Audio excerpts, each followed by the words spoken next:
So Britney Spears recently had 2 cosmetic procedures and said she will not be repeating those.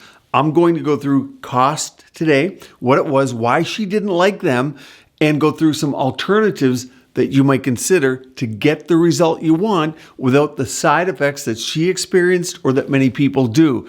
And this is important because it's not just Britney that experiences this, but every day on the comment section, you guys have wasted money on a procedure that there were better procedures that you could have done for less money, or even things that you can do at home to get the same results. So if we go through this, Britney Spears is not a fan, is how they put it, of this popular cosmetic treatment. So if we look into the article, she said, I have not been really good with her self-care. We can probably agree on that with her. I have done my nails in 2 months, and I did my first ever laser treatment for my face only a week ago. Now here's what she said. The kicker, it kind of hurt though, declaring she wasn't a fan. Now when I first read that, the first thing to think about, you wonder, did she have the laser done at the same place where she had her nails done? Now that can be very common, but it can also in many cases be an ominous sign, because the people who are trained at doing nails and maybe facials also are doing their laser services.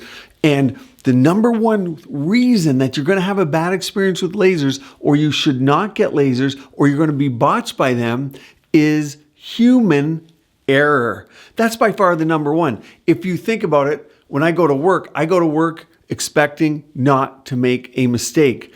That's how you have to go and think about this, because you get one face. The problem with lasers is that so many people are doing them. They're on every corner, and people want to try and make money on them. And of course, people who are unlicensed, untrained, or have only treated maybe 50 to 100 people in their lives are going to be treating your face. You want to avoid that. Now, her main beef with it was the pain. So let's go through that. Number one. Actually, before we get into these, let's talk about lasers, because lasers are not Ulthera, they're not Thermage, they're not Thermi. Those are radio frequency or electric energy. Morpheus, Silfirm, you think about Genius, all those popular names, that's RF microneedling, that's electrical energy. Lasers are distinct wavelengths of light. It's also not IPL. IPL is a broad band of light that's filtered. Lasers are specific wavelengths. And the second reason that people aren't going to like them is that they don't lift faces. How many of you have gotten a laser treatment and said, oh, I went in because I wanted to get lift? They do not lift. If you want to lift a face, you can get a facelift, of course. Non-surgical lifts would be PDO threads. The things with PDO threads, you need to have a great provider, but you also need to be a great candidate. And only 10% of people, maybe 15% of people that walk into my practice are actually good candidates for PDO threads. And then you need the right thread. So if you want lift, RF microneedling, I'd say would be a nice sweet spot. And the reason is you can reduce facial fat in some areas, under here and in here, and you can tighten the skin in other areas, and that gives the illusion or the look of a lift. Again, the number one problem with RF microneedling is going to be your provider. You need someone thinking that does hundreds and hundreds of these procedures, but that's another way to get a lift. Another great one, of course, would be biostimulators, and those are injections. Now, a third reason that people go down the wrong road with lasers is PIH.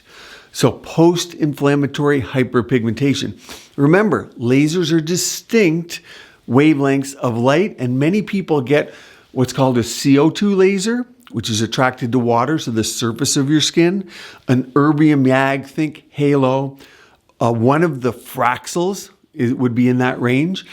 And many other popularized lasers that are of erbium YAG wavelengths that are marketed with this fancy name. And understand, just because you get a FRAXEL, one of the most common questions you guys all ask me, hey, I'm going for a FRAXEL. Well, there's at least 4 different, right off the top of my head, FRAXELs I can think of. There's the dual, there's the original FRAXEL, there's a clear and brilliant. I owned all of those. and I owned a CO2, and the CO2 is terrible. So FRAXEL was CO2. Those are all different wavelengths. So understand, just because you're getting one name has many different varieties. It's like Restylane with fillers. There's 8, 12 different types of Restylans out there, all with different properties. So when you say you're getting a laser, you want to know exactly which one. But post-inflammatory hyperpigmentation is when you're in the healing process. The body is, of course, healing the skin. All the growth factors and exosomes are rushing there. And you can get the melanocytes, or the cells that give pigment in your skin.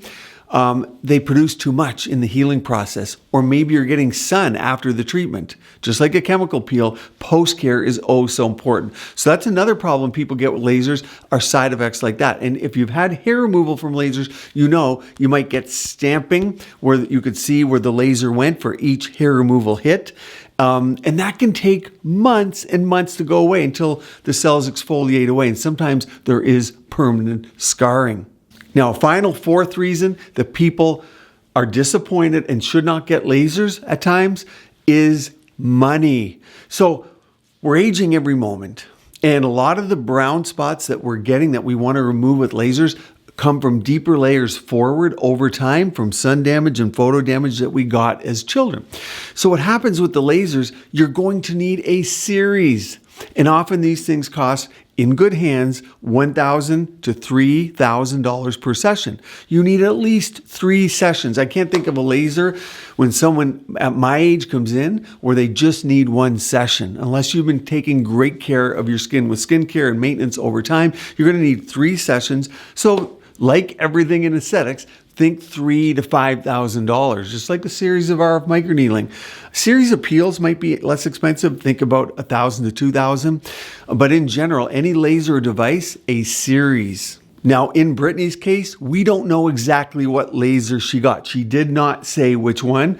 It could be, in fact, that she got something that wasn't a laser, because people call everything lasers. So we don't know which one. But there was a second cosmetic procedure she said she would never get again, and that was BOTOX.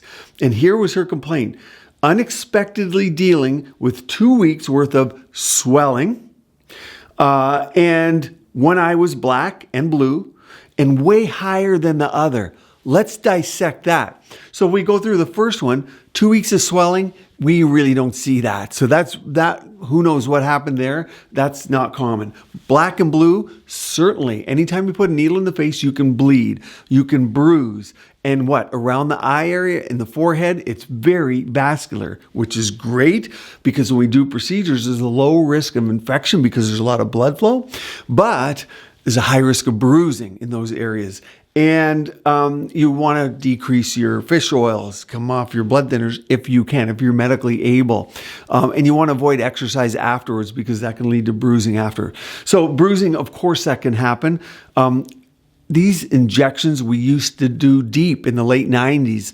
And then we realized, hey, they work when they're superficial. Some people still, there's human error here. Remember? Human error is one of the biggest issues you're going to have. It's why you have trouble finding a great provider. But these don't have to be deep, and thus those doing it correctly, 99% of people getting these do not bruise in good hands, as long as they're not on blood thinners. But this is the one I want to dissect with you. One eye or brow was way higher than the other. We know immediately that she got BOTOX done in her forehead because that's what's going to lead the brows to be off. There's a slight chance she got a lateral brow lift, but it's not going to make it way higher. So we know she had her forehead addressed. What are the alternatives? What should you do? I have many videos on why you shouldn't do forehead BOTOX for most people, but the alternatives are, number 1, great skincare, and you won't need BOTOX in the forehead. Number 2, habits, simple ones like lifting all the time, or if you wear reading glasses and you're looking up all the time over your glasses, that creates some of the deepest lines I see in clinic. But great skincare, and then think peptides. So revision line relaxer or I have argireline in my hyaluronic acid serum, and you can read reviews and people talk about it all the time. I stopped needing Botox because I'm on argireline. It's a great ingredient. And things like lipofilling creams, like my Plasma Restore Volufiline is an example, because the forehead is so thin, it's skin on bone almost when you dissect it out. Yes, there's about 5 layers there, muscle and fascia, but there's not a lot of fat. So you want to keep your forehead fat at all costs, which is why we never microneedle the forehead with RF microneedling. But we do one thing, and that's called fractionated RF, and that's heating without the needles going in the skin. Think old school like E-Matrix, still a good device. And there's something called Plasma RF by Alma, another good device. Skinfinities are out there. They don't have needles, but they resurface using electrical energy, not lasers. I prefer them in my clinic. One important thing always to remember is maintain your facial fat, maintain your skin, maintain your elastin, maintain your collagen, and that is by avoiding a lot of photo damage.